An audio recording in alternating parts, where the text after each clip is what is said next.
Hello everyone and welcome to the Badan Warisan Malaysia Talk series for Spotlight on Sarawak, also known as Talk Sarawak. Today is the fifth installment for our six-part talk on Sarawak's unique and diverse heritage. Spotlight on Sarawak was organized in conjunction with World Heritage Day 2022 and is created by our life members Tan Sri Leo Mogi and Puan Sri Elizabeth, with the support of leading academics and heritage specialists from Malaysia and beyond. We are extremely grateful that we were able to present this program in partnership with Petra Energy and supported by donors Credo Foundation, Cahaya Mata Sarawak Berhad, Cope Private Equity Sdn Berhad, and Centric PR. As council member of Badan Warisan Malaysia and a team member of the Tok Sarawak Organising Committee, I have the privilege today to introduce you to Jacqueline Fong, our moderator for Dr. Welyne Jehom's talk on Sarawak's traditional textiles and costumes. After an illustrious career in investment banking, Jacqueline Fong retired from her career to focus on entrepreneurship in the home state of Sarawak.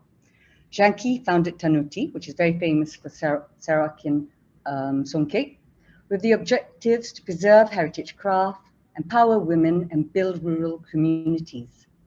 From a community of 11 weavers when it started in 2012, Tanuti today engages with 480 artisans residing in 25 rural and remote communities across Sarawak, working to progress the craft industry through capacity building, design, and advocacy.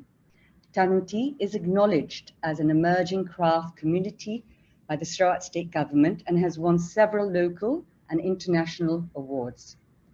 Jackie is also the current president of Society Atelier Sarawak. Through her work with Tanuti and the society, she advocates for traditional crafts and the communities that produce them. I will now hand over to Jacqueline to introduce our speaker for today, Dr. Welyne Jehom, who will speak on Sarawak's famous textiles and costumes. Over to you, Jackie. Enjoy. Thank you very much, Surida, for the introduction. And now for the main draw of today's session, I would like to introduce Dr. Welyne Jeffrey Jehom, who is an anthropologist by training and has been involved in research on issues relating to displaced communities, community development, and Indigenous knowledge. She is currently a senior lecturer at the Department of Anthropology and Sociology, the Faculty of Arts and Social Science at the University Malaya. Her primary research is focused on community-driven development project that includes the application of Indigenous knowledge as tools for the community livelihood development in the circular economy on community-based cultural and knowledge conservation by engaging the makers, artisans, and women to actively participate in the projects. Before I hand over to Dr. Welyne, I would like to remind our audience to send in their questions in the Q&A box, and we will try to answer as many as we can later at the Q&A session at the end of Dr. Welyne's presentation. You can also send your questions and comments in the chat box at any time during this talk. And without further ado, we welcome Dr. Welyne Jehom to begin her presentation.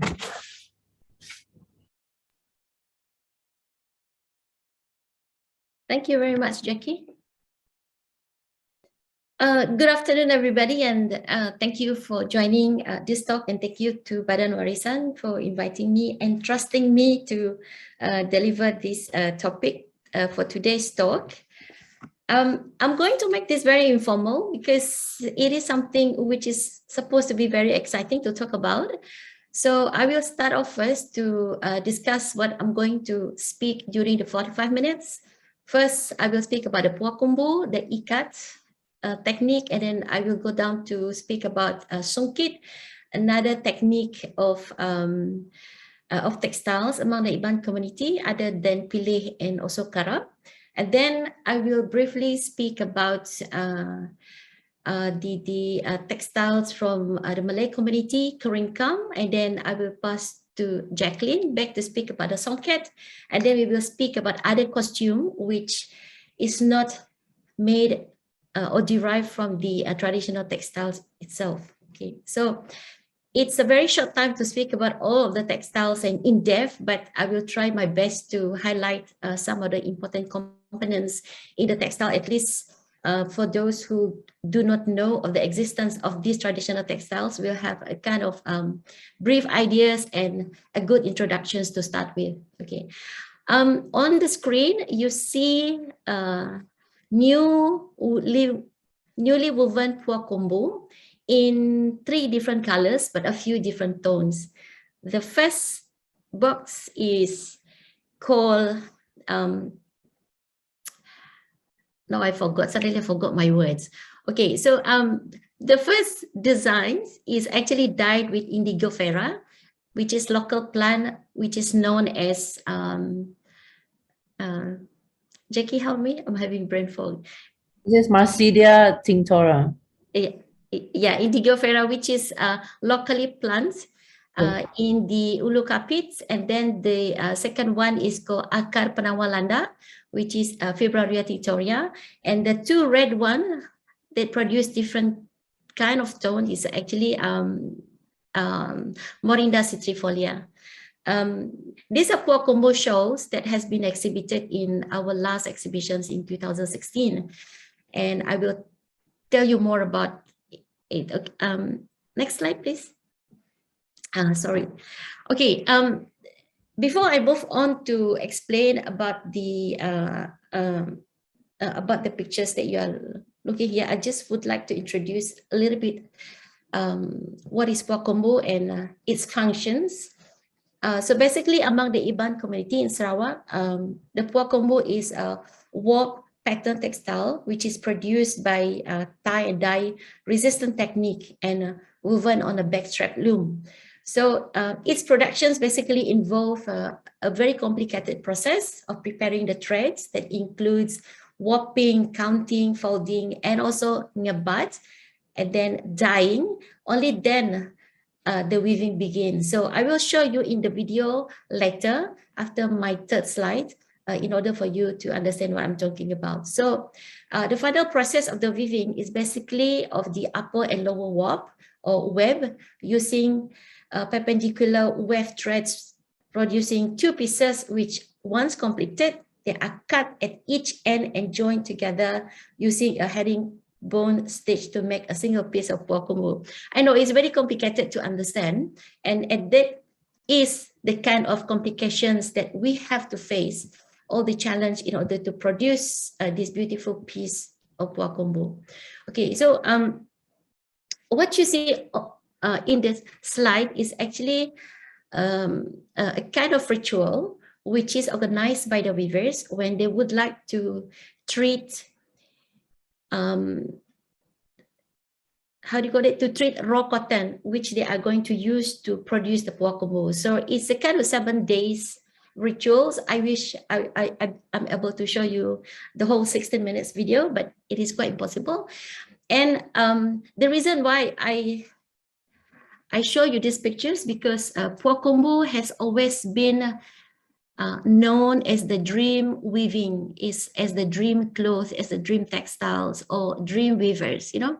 So it's all about dreams, it's all about vision. But I need to do certain kind of clarification here because dream weaving is another thing, and to dream before organizing the ritual to weave is also a different thing. So the ritual is basically conducted by the master weaver when she or some of the members in the longhouse have dreams about certain particular negativity and also bad omens. And that's when Ngar ritual is to be conducted and to be organized, because it is a method of cleansing. And of course, people will ask, oh, why do they need to use thread, and why it has something to relate to weaving and the women. So basically, based on my conversation with the master weaver, it's all related to the role of women in order to become the guidance or the knowledge, and also the one who actually takes care of household or domestic level. So if you see in the picture there, the women are all in the river. That is basically the last stage of the ritual, where they actually use their body as the platform to bring all those negativity and jump in the river, and it is actually being cleansed with the river water. And I know that there will be a lot of questions being asked after this, but I would like to move to the next slide. Okay, as I said just now, that's a Puakombo involved in a few different stages. So after it has been processed, it is basically has to be dyed with certain colors. So there are 3 main colors involved. And I have showed you the pua on the first slide. So all of these colors and plant dyes, vegetable based dye is actually found in the forest. Although now rapid deforestation has actually harmed the yellow color dye, which you see on the left. And it is basically very rare to find within the forest farmland nowadays. Okay, I would like to go to the video of processing the Puakombo, because I would really like the audience to know how this textile is actually processed before it comes to be dyed and also to be woven. Can we start the video?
Lidi 9 deh. Kita ngait ke satu dulu deh. Ya. Satu. To ya 3 itik sida bergulai tu. Jadi ya 11. Jadi mudah bergulainya. Jadi sekayo pun baru. Tu lale lantai.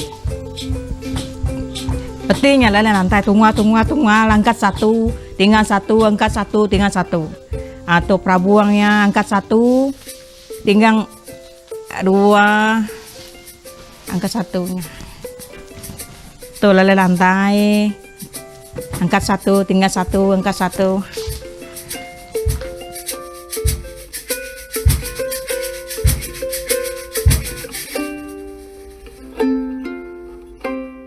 Terubah kita ke niap ke singkap ya. Singkap atau nitiah ke pemasai Bapak mayu. Ada 1, 2, 3, 4, 5, 6, 7, 8. Tuh tulis doang ya. 9, 10, 11, 12, 13, 14, 15, 16 singkap. Petinya 2 kaki. Pemasai kada gagak aku tahu. Pemayu dalam singkap 20 kayu. 1, 2, 3, 4, 5, 6, 7, 8, 9, 10, 11, 12, 13, 14, 15, 16, 17, 18, 19, 20.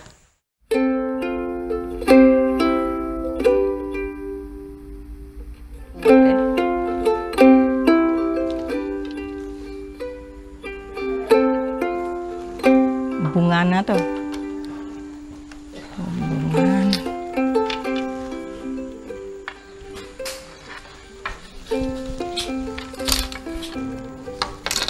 Tuh lubang karap.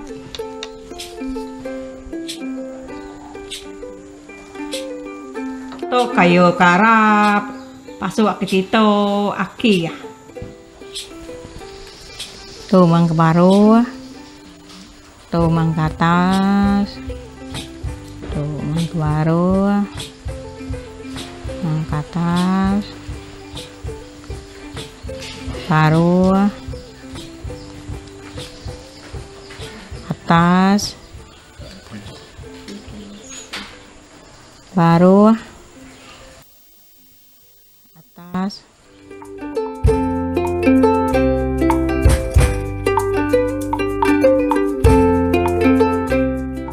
Jadi kebuah kami ke negeri ya, ngungenan kerama ya, mau kami ngebat lah, ngame enak terbonsai deh.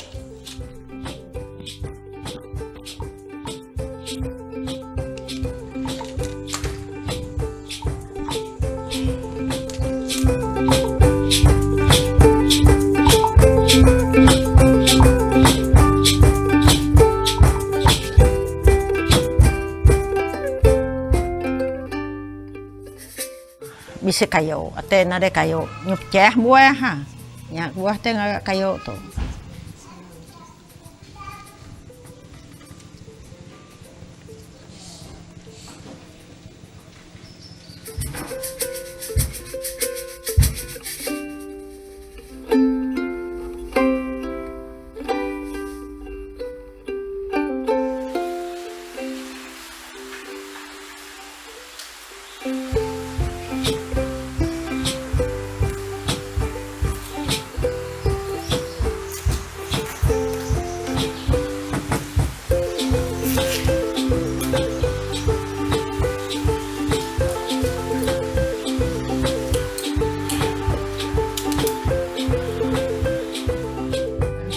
Jadi dia tu indai ka ngajar kami dua kati kengituang geluang, kati ngagak geluang.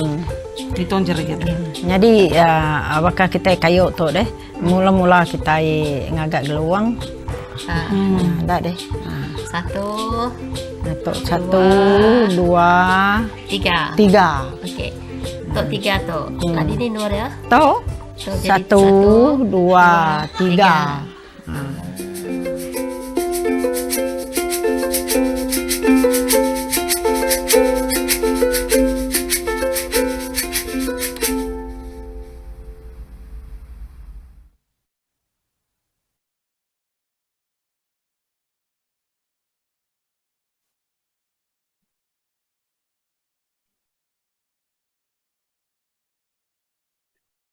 Okay, we can cut.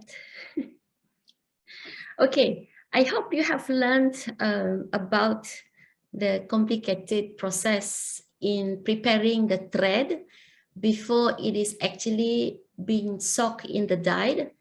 And it has to go through the same process again, especially in terms of tie, and then you have to dye. So it depends on how many different colors you want to have.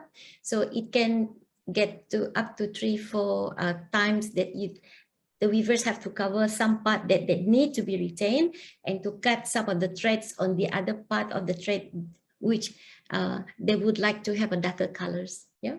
Okay. So the puah combo as objects, it possesses a unique identity. So each design carries a name, a rhyme, or a story, and different color tones basically signify each puah combo as a distinctive piece. So it is a knowledge that the master weaver keeps reminding me of, and have to remember that the folk tales and also the storyline is very important in the creation of the puah combo.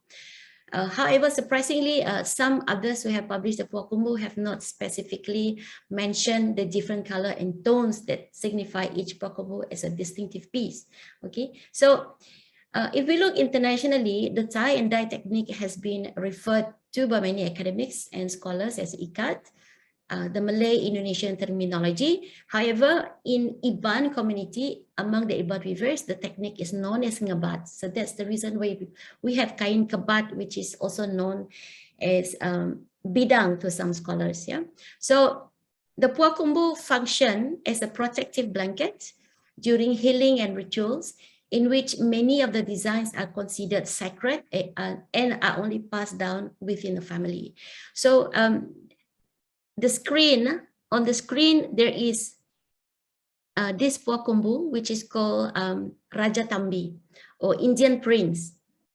So as you can see there is the poem or judulok that comes with it. Niga duduk remang berasuk, leduk-lenuk ngeruruk saya balat bulan pegari, and so forth, which is just translated as to be understood about an Iban woman, symbolized as Niga. Dragon stares at the clouds each day that come in different colors: sunset, darkened by the moon, sunrise, and heavy clouds of thunderstorms, searching for the image of her lover, the Indian prince who was cremated. Okay, so this is as told by the master weaver, Bangi and Nambol, to be during my fieldwork. However, it is very difficult to translate word by word each of the Iban words in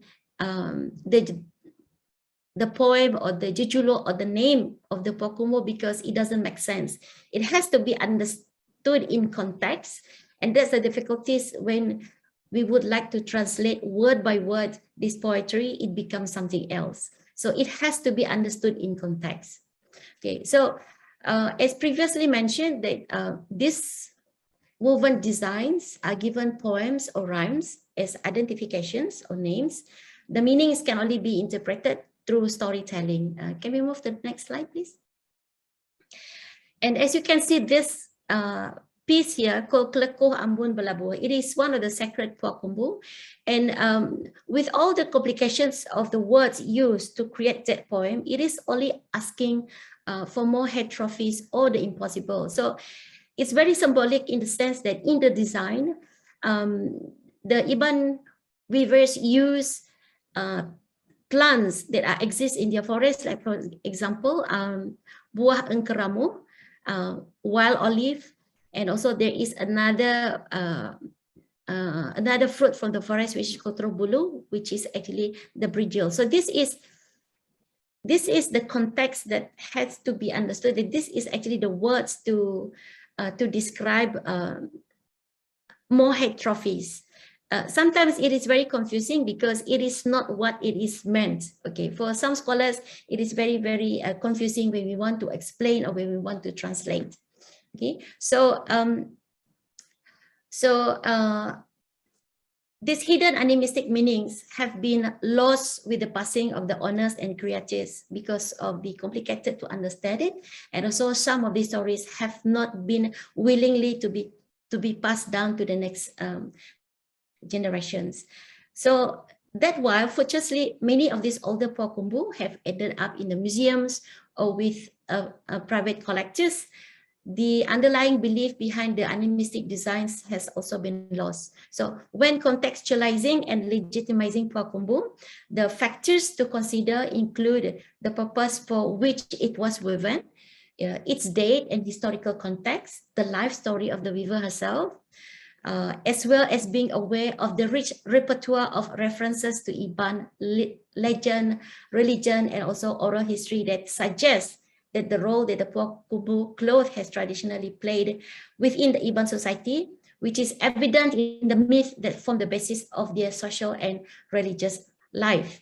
Okay, can we go next slide? Okay, this is also good examples of the considered sacred Pokumbu among the weavers. So on the left,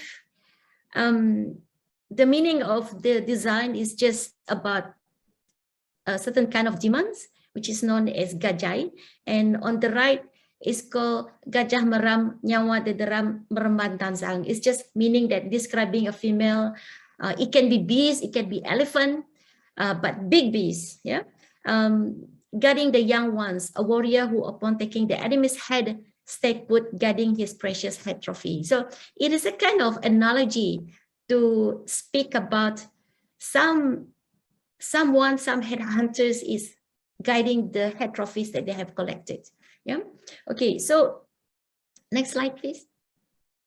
Okay. So Pokumbu has a lot of abstract and hidden meanings word that To one who are not familiar, it is very complicated and confusing to understand, but buah refers to names or titles of the buah kumbu, and it can also mean the designs or patterns which cannot be translated because they are like the names of person. Like for example, I cannot translate my name Welyne into another word because that is the name. Okay, so a lot of customers and buyers who wants to buy shawls, for example, they always like the name to be translated, which is impossible. So there is also the word jejulo, which for praise names of the buah kumbu, and there are some words that used by Iban weavers when referring to certain sacred buah kumbu, which is called bisa. Iban means poten is in buah bisa, for example, and then there's also buah mali, which is considered taboo, which probably certain weavers will not be able to weave because they do not have the right to weave it. And then there's also some other words like word enkramba to mean all the spirit figures carved out from the wood to scare off evil spirit, for example, but it is actually from Saribas area, but not in Bali. And the word antu, which we known as ghost, is basically refers to spirits who reside in the spirit realm and also the spirit of the dead and so forth, so forth. Yeah, next slide, please. Okay, so buah kumbu intangible knowledge. It is basically has a very close connections to the oral literature. And elsewhere, I actually wrote an article about buah kumbu as a canvas of documentations because it is a tool and it is a platform where the weavers actually tell stories that they see, that they hear, that they have visions, that they have dream about. But in the dream, they basically see certain events. So they interpret the events into motif.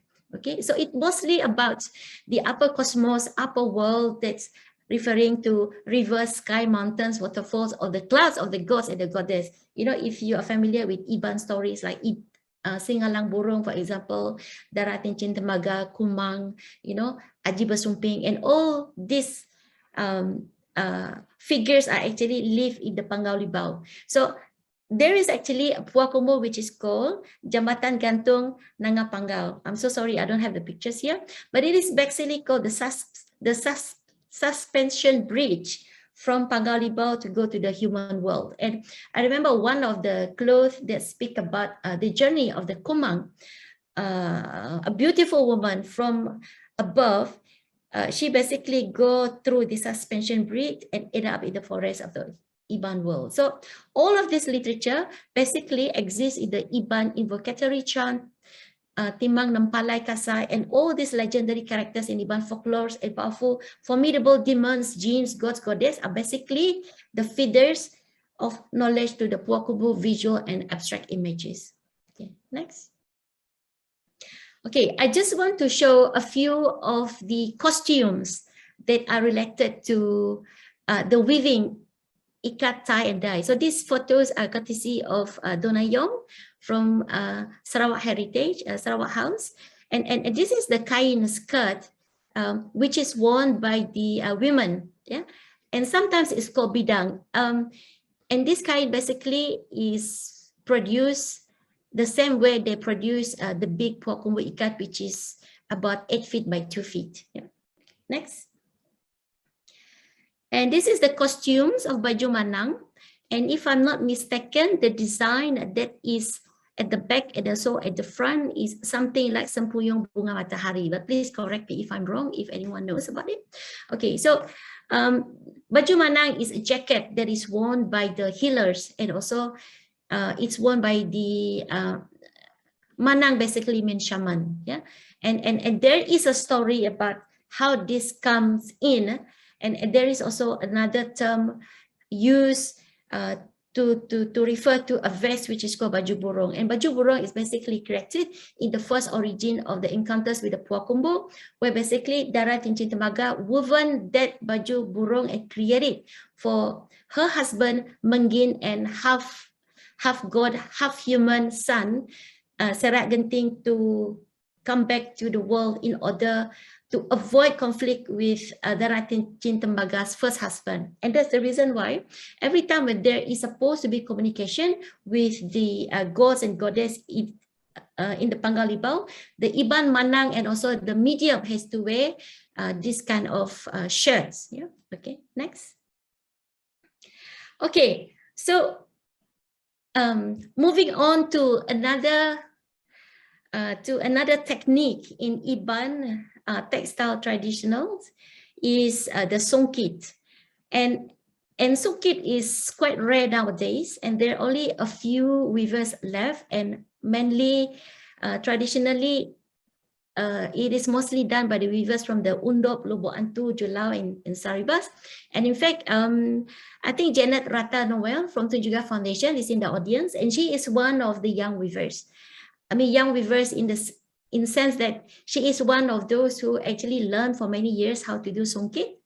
And basically, songkit textiles, they are as old as the ikat textiles, because very often in one baju manang, for example, the baju will have the ikat technique, and then it will be embroidered at the end or at the end of the sleeve. Yeah. So over time, the other materials used, such as polyester and silk, but traditionally homespun cotton dyed in morinda and indigo fera was used. Yeah. Okay, so at present, a handful of songkit producers can only be found at the interior of Lobo Antu, and I do not think that it is easily found to be bought. Not as easy as the Puak Kumbu though. Okay, next slide, please. Okay, so songkit weaving also have to go through a few different stages, although not as complicated as the Puak Kumbu, but still the process is very difficult. Like if you look at the screen there, so there are 3 different parts which are very important in the productions. There is the main handle, the pattern handle, shed stick. Then it has to go through the warping that you can see using lace rod, is the same as the Puak Kumbu, and also has to go through the selecting alternate threads of the main handle. And then you have to select warps for the pattern handle, and then you have the process of negi, where you have that small portion using the main handle and shed stick, as you saw in the video of the Puak Kumbu. They have to do that in order to lock the thread.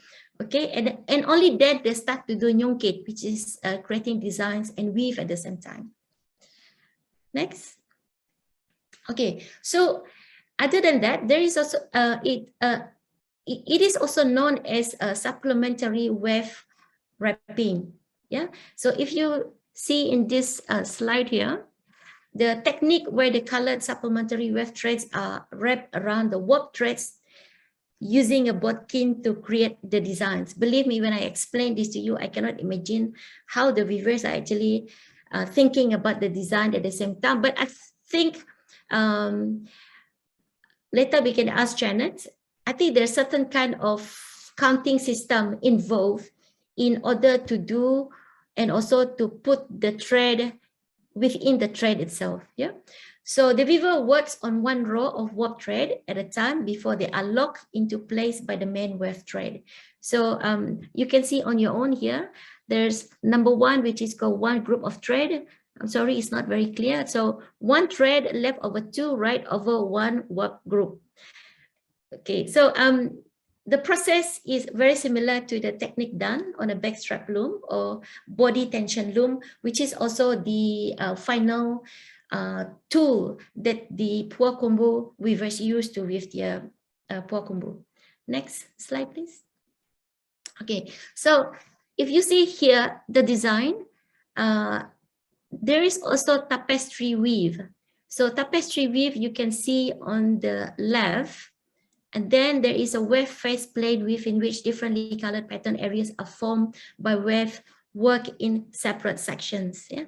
I have never done research on songkit. I just read about it. But later, if you have hot questions, I will forward it to Janet to answer. Yeah. Okay. So what I'm trying to show you here is that all this weaving and also all these traditional textiles, this songkit is incorporated into costume. Like for example, you here you can see baju songkit, which is men's vest, which has certain kind of Western influence. In fact, the technique itself, I am not sure if it's coming from the Iban community, because those days there were a lot of tradings, there were a lot of exchange of skills and knowledge that has been going on in Kuching, for example, because it was a very important port at the time. Okay, next. So in this slide here, you can see woman's jacket, which is contemporary piece. This is the back of the jacket. And these pieces are actually woven by Janet Rata. And I don't know how many years she has to take to finish this. And then there's a men's baju burung in songkit and ikat. Yeah. So men's vest with stripes and also bird motif. So that's the whole reason why it's called baju burung, because there is the bird's motif in it. And in the old folk tales, where Dara Tincin Temaga was giving the baju burung, it is actually the bird's motif that has been placed in the design. Okay, and on the very right, this is a much more modern design that's depicting buah naga or dragon motif. Yeah, next. Okay, so on the left, this is songkit skirt. So other than kain kebat, we also have songkit skirt. Yeah, so it is worn during ceremony, also events, and also festivals, and especially when there's some kind of certain kind of festival celebrated at the Longhouse that includes Harvest Festival, or in the past they're also celebrating headhunters festivals. And these are courtesy from Dona Yong from Sarawak House. So for the men, sirat or the loincloth, other than using the puak kombo, which is woven in a much narrow size, but long, it could be up to 12 feet.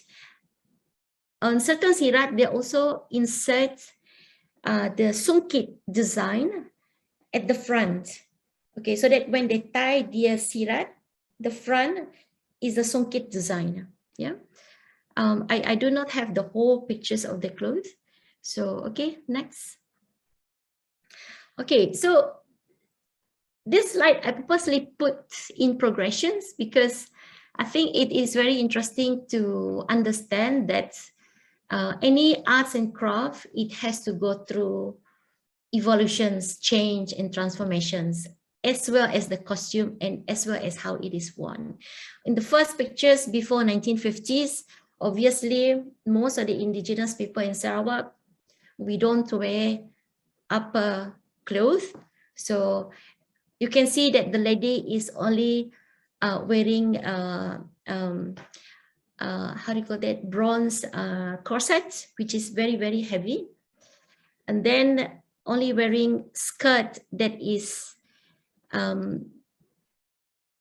decorated with a certain kind of beads and thread. Yeah, so in the 50s we started to see the ladies are wearing kain kebat, but I think in this picture she's wearing kain karap, okay, which is woven directly to the loom without going through the tie and dye process.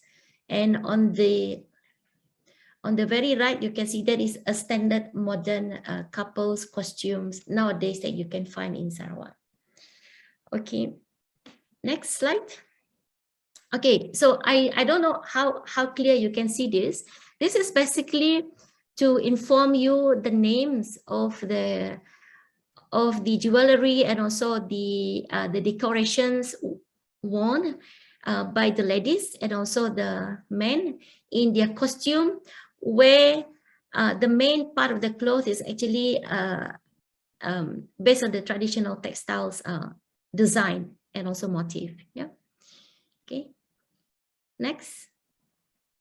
Okay, so it's a very short talk, but I'm going to the keringkam. Now let's move on to a different ethnic group. Since this is just an overview, but I think I have dived too much into the Iban costumes. So another textile which is very important in Sarawak is keringkam. And the word keringkam is not found in the Malay dictionary. And the nearest possible root word is kelikam, which bears similar meaning as that of keringkam or keringkam. That is coarse treated, coated with gold or silver, used for embroidery. Next slide, please. Okay, so the technique involves embroidery that does not draw patterns on the fabric. Instead, the maker count the thread veins before starting with the embroidery process with gold or silver threads. And they usually use finely cut silver or gold foil, which are imported directly from Turkey. But I will tell you some stories of the Korinkam in the old days, not being originated from the Malay communities itself, but it has a lot of influence from the traders those days. Next, please. Okay, so what's called tudung keringkam, it is actually widely worn by the local Malay women. So handcrafted with fine embroidery work, they use gold and silver, of course colored coarse threads. Tudung keringkam basically can be classified into two types. The veil, which is known as salaya, and the shawl, which is known as the selendang. So usually the salayah keringkam is generally worn as a veil which covers the head right down to the shoulder. So although serving the same function as the former, selendang keringkam is relatively longer and is worn right to the waist level. I'll show you the pictures later. Yeah. Okay. So just for you to know, interestingly, this intricate craft of embroidery is also found in some states in Peninsular Malaysia, such as Johor and Perak. But this art is not as actively pursued as in Sarawak and Brunei Darussalam. So it is actually can be deduced that the art of the embroidery thrive in some countries as well as in several other states in Malaysia. So when the art was introduced to Sarawak, it was adapted in terms of design and usage to suit the local cultural conditions. Yeah. Okay. So on the screen, you can see that the technique of doing korinkam, like any other embroidery, I suppose, using a special needle. The process of embroidery will start with the water canal motif, which is called tali air, as the border of the embroidery. Yeah. The image on the left. So after completing the water canal motif tali air, the embroiderer will tidy the edge, the korinkam fabric with motif of bamboo shoots, pucuk rebung image, which you can see on the right. Yeah. So next slide, please. Okay, these are some of the motif that is inspired by climbing rose, clove motif, blooming rose motif, orchid motif, or tabur selit. Okay, tabur selit is just mean scattered. And then you have a scattered light on the left. Okay, next please. Okay, so I just want to tell you a little bit of history about korinkam because it has, I think I am more interested in the history, so because it's very fascinating.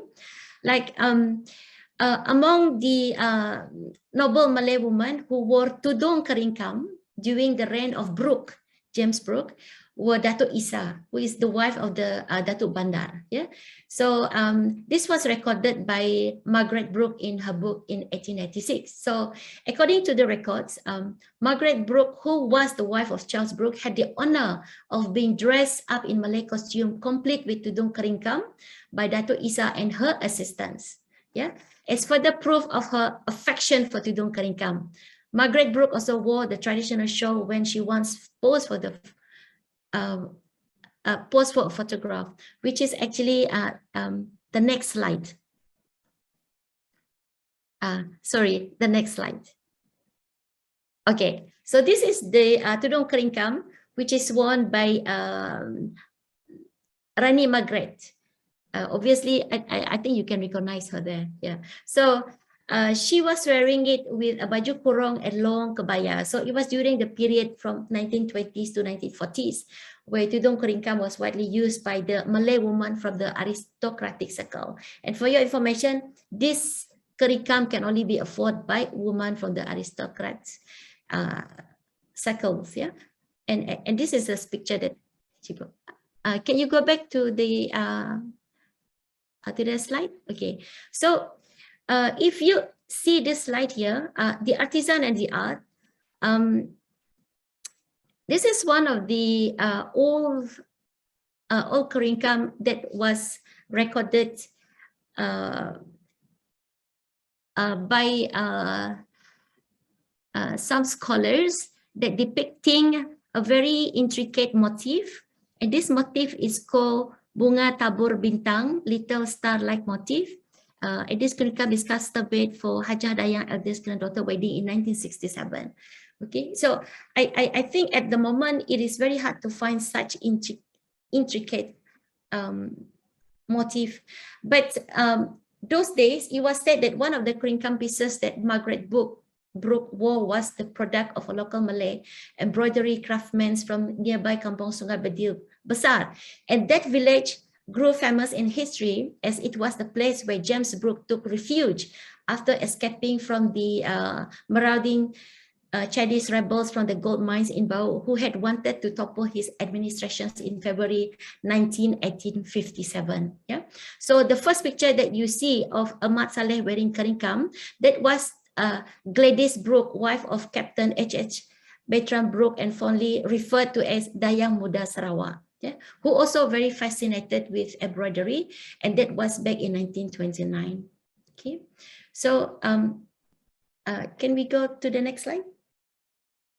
Next slide. Okay, enough about keringkam. I know we are running out of time, so next very valuable traditional textile is Songket Sarawak, and I have the pleasure to have the assistance from our friend Jacqueline to explain on this particular textile. Thank you, Welyne. This picture actually is a photograph of our head weaver, Ramla. When the photographer Diana Lui asked whether she could take photographs of wedding outfits, Ramla decided that she will come in and wear her wedding outfit together with a songket shawl which she wove. And songket is obviously very prevalent in Malay ceremonies and celebration. And the technique of songket is actually also supplementary weft. Both continuous and discontinuous supplementary weft are called songket. And in the Malay context, it is always a metallic thread, either gold or silver. So can we have the next slide? So this is actually to explain the complexity of Sarawak songket weaving. Sarawak songket weaving differs from songket weaving in Terengganu or Kelantan, or or in Peninsular Malaysia. We believe that the Sarawak songket technique actually arised out of our connection with the Brunei Sultanate, and the people in Brunei, Sarawak, as well as Sambas in Indonesia practice this technique. So the technique is called menghitung sife, which is thread counting or sequence, a number sequence of threads. So if you look at this sheet, there are about 21 sequences that a weaver can choose while she weaves. So if on the top line, if it's a 2,3, she will have 2 threads up, the comma is 1 thread down, and then 3 threads up. So it goes on, and the weaver will have the discretion to decide which sequence she wants to adopt. And this is what makes Sarawak songket so much more complex than songket in the peninsula. Can we have the next slide? So just putting motifs side by side, you can see that the Sarawak songket on the left-hand side would be different from exactly the same pattern of peninsular songket on the right-hand side on both images. Yeah, it's obviously very interesting to see that if you are looking at a peninsular songket motif, you will be able to see a grid, because in the peninsular form of songket, it is always the same thread count, and it's called tekat. So it's tekat 3 or tekat 5. tekat tiga is only 3 thread count, so it's 3, down 1, up 3, down 1, up 3, down 1 is consistent throughout. Or tekat lima, which is obviously a larger or more coarser weave, then it's 5, 1, 5, 1, 5, 1. So the difference is very stark. If you put 2 pieces of songket side by side, one woven in Sarawak using Sarawak technique and one using the Peninsular songket technique, you will be able to recognize the difference. So this is a little fact that, you know, perhaps next time you look at a songket piece, you will be able to identify what technique has been deployed. So next, I think that's all I have about songket. Okay, thank you, Jacqueline. I wish we have more time because there's so much to talk about this traditional textile. But I hope that we have given you just an overview as introductions to start to love this textile, and we can have even more conversations in future. So I just want to show you a few other costumes that also exist in Sarawak. You know, like the Orang Ulu women, the Bidayu Jagoy costume, Bidayu Bukar. Next slide, please.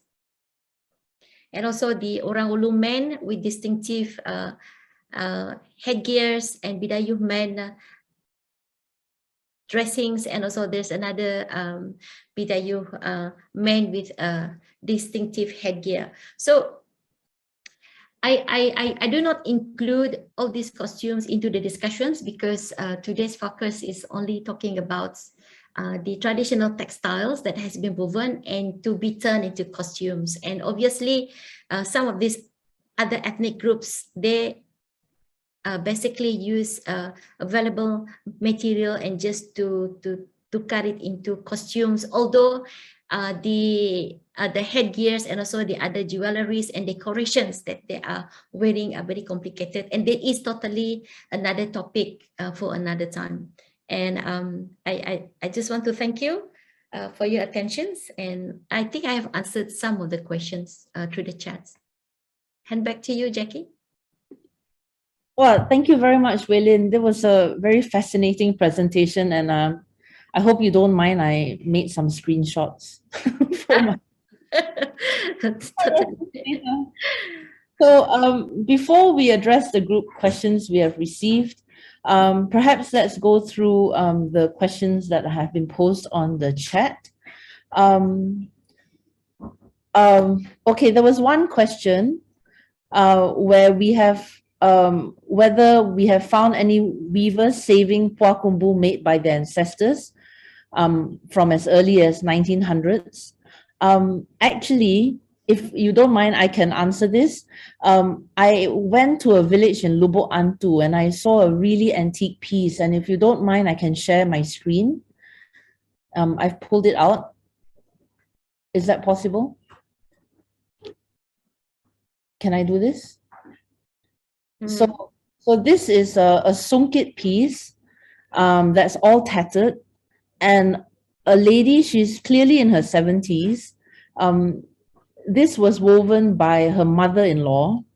When she got married, she was a recipient of this piece, but over time it you know, eroded, or you know, it was eaten by bugs or something, and she patched them up with like normal fabric.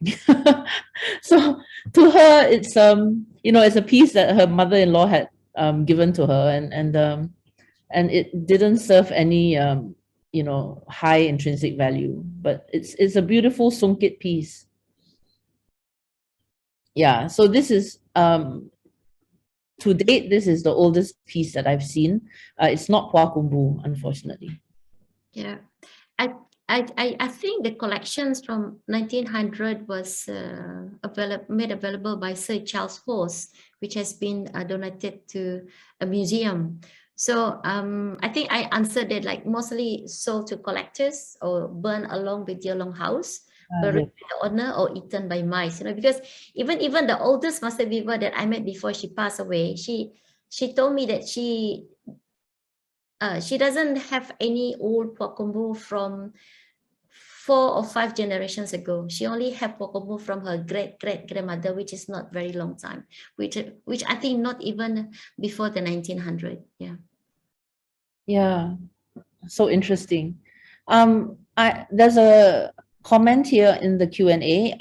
Basically, there's an anonymous attendee saying that she's particularly interested in female clothing from before the 1950s until the modern day, whether they're topless or fully clothed. This is a stark change over a very short period of time. So is this a result of English, Western, or Christian colonization? Because the books were around for much longer than that.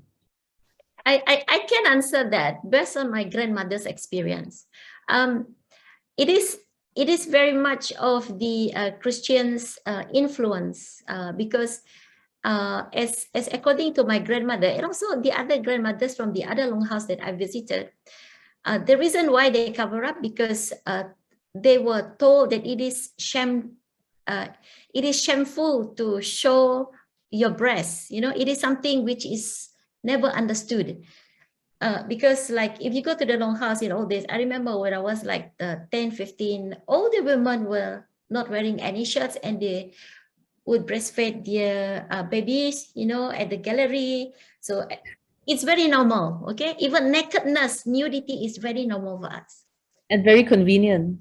Yes, we do not wear swimsuit or, you know, or swimwear if you want to jump in the river. And I saw old people in my old generations, they just take off everything and they just jump in the river, no issue. But when they become Christians, basically the priests, the pastors told them to cover up. So I suspected that it is shameful to the priests and to the pastors, but not actually to the native because it is way of life, you know. And I remember my grandmother told me that her mother only wear the white bra that were given to them, the white cotton bra, when the priests come to the longhouse and the priests come once a month to give sermon on Sunday. And other times they just hang it where they are cooking, you know, for convenience. So the white bra becomes a little bit of brownish black. So thank you for your questions, but I think it is a very important question because it shows the evolutions and also the progressions of the costumes itself. Yeah. I think they would wear what suits them and their culture and everything that is outside their culture. I guess they were obliged to over time. Yes, it is actually. I think we should speak about a little bit about. There's another question, Jackie. Do we have any Borneo fashion ethnic show in Sabah or Sarawak organized by any tourism office in Malaysia? We do have, right? Borneo Fashion Week. There is Borneo Fashion Week, but Borneo Fashion Week does not show ethnic clothing. I think the closest that you will have would be like the Kumang Gawai competitions. The Kumang Gawai competitions are basically pageants hosted locally as a pre-Gawai event for the most beautiful maiden of, you know, wearing a, you know, ethnic clothing and not basically something that is shown beyond the local community, but they're evolving into very beautiful ethnic clothing. Yeah, so please do come to Sarawak for the Kumang Gawai shows or Kumang Gawai pageants. There is another question from Donna. How status and power are shown in their costumes? And if you're married or single or widowed, is there always a difference in your attire? Yeah, to a certain extent, of course, there is, but I don't think I'm going to elaborate that questions that in a short period of time, because I think Donna was showing me a kind of attire for children, baju hujan, which is made from beads, and that show really the difference in terms of its role and also its purpose. And for single, married, and widowed, I'm not quite sure. Yeah, because for I don't know among the Iban and also the Orang Ulu, but among the Bidayu, there is not much different. We only have one standard costume, which is bare breast and black sarong. No, I'm serious. Only recently that we have that full costume decorated with threads, you know, like red threads, white threads, and suddenly we have this headgear with the white headgear, red headgear, black headgear. Because as far as I remember, during the harvest festivals, no one was wearing such costumes. The colors only started to come in the 60s, in the not in the 60s, in the 80s. Yeah. Oh, interesting. Yes. Yeah. Because my longhouse was quite old, and also my longhouse was demolished back in 1985 when I was 15. So for many years, I have seen all the ritual gawai that was organized just in front of my grandfather's apartment, because he was one of the head of the harvest festivals event. So there were no colors. The colors were only when they make it's almost similar to incense, you know. So they have white incense, red incense, and black incense. That's the only colors that I see at the place where they actually offer pigs and chickens. But they were not wearing any of those colors. They will only have black vest or black sarongs or black pants. Okay, and perhaps we will have the last question now because it's slightly past 6. Could we answer Beng Beng Chan's question? Are there different costumes for different occasions? So before we were talking about the status of the person, but now what about weddings or funerals? Or does a tribe use the same costume for all or any occasion? I don't know. I'm sorry. I think again depends on which ethnic group we are talking about, you know, because of course the costume that we have shown in the PowerPoint, they are not wearing this like normal days as we know it. So I think the Iban costume that I show in the slide, couple standard Iban costume, those are the costume they use in appearance of a gawai pageant or weddings, for example, and also for the harvest festivals and other celebrations. Even when the minister come to the longhouse, they would dress the same way, you know, in that particular costume. So yeah. I really do not know if there's any differences. It is beyond my research and knowledge. I'm sorry. Yeah, actually, I don't know as well. To me, I think the costumes are so expensive. They have very few in their ownership. So they will just borrow from people for different occasions. But I guess we have to wrap up now. If that's okay for everyone, we would like to thank Dr. Welyne. And before we go, perhaps Welyne, you could write your contact details on the group chat for everyone or anyone to contact you after this session. Mm-hmm. I too will. Okay. I've written my email in the chat for everyone to see. Yeah. Okay, and then I will do mine as well. Yes, apology for not being able to dive deeper into the conversations of the textiles. I do hope that we have the opportunity to do it another time. Okay, so let's close up this session. And before we go, I would like to thank everyone for your interest and participation in Spotlight on Sarawak, Top Sarawak. And thank you to our major supporters, Petra Energy Berhad, and our other donors, Creative Foundation, Cahaya Mata Sarawak Berhad, Cope Private Equity Sendirian Berhad, and Centric PR Sendirian Berhad for supporting this endeavor. I'm pleased to hand over back to Vanessa of Badan Warisan Malaysia. And thank you, everyone. Enjoy your evening. Thank you very much, Jacqueline, for being our gracious moderator for today's talk, as well as sharing your knowledge on Sarawak Songket. Thank you so much, Dr. Welyne, for sharing your knowledge and providing us with captivating insights on Sarawak's traditional textiles and costumes. It was enlightening to know about the process of creation and the stories behind their designs and patterns, as well as the fascinating details of different costumes. Today's talk just gave us a glimpse of Sarawak's unique textiles and costumes. We would love to consider exploring this topic in depth more in the future. For our audience, thank you for tuning in for today's talk in our webinar series on Spotlight on Sarawak, and for all your comments and questions. We hope you will join us on Thursday, 7th of July at 5 p.m. for a talk by James Yong on Sarawak's endangered heritage. If you have not yet registered for this talk, please visit Badan Warisan Malaysia's website at badanwarisan.org.my, and in the events section, you can register for the final talk of this Talk Sarawak series, which will be held on 7th July and will include a closing of the series by Puan Sri Elizabeth Mogi. Please follow Badan Warisan Malaysia on our website.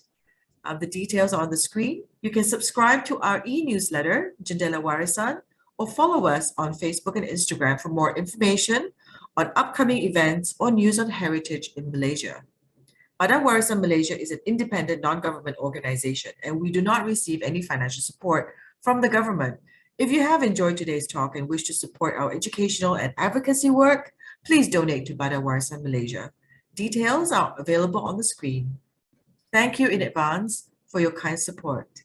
On behalf of Badan Warisan Malaysia, we wish to express appreciation to our donors, supporters, and the team behind the Spotlight on Sarawak series. Once again, thank you very much and enjoy your evening.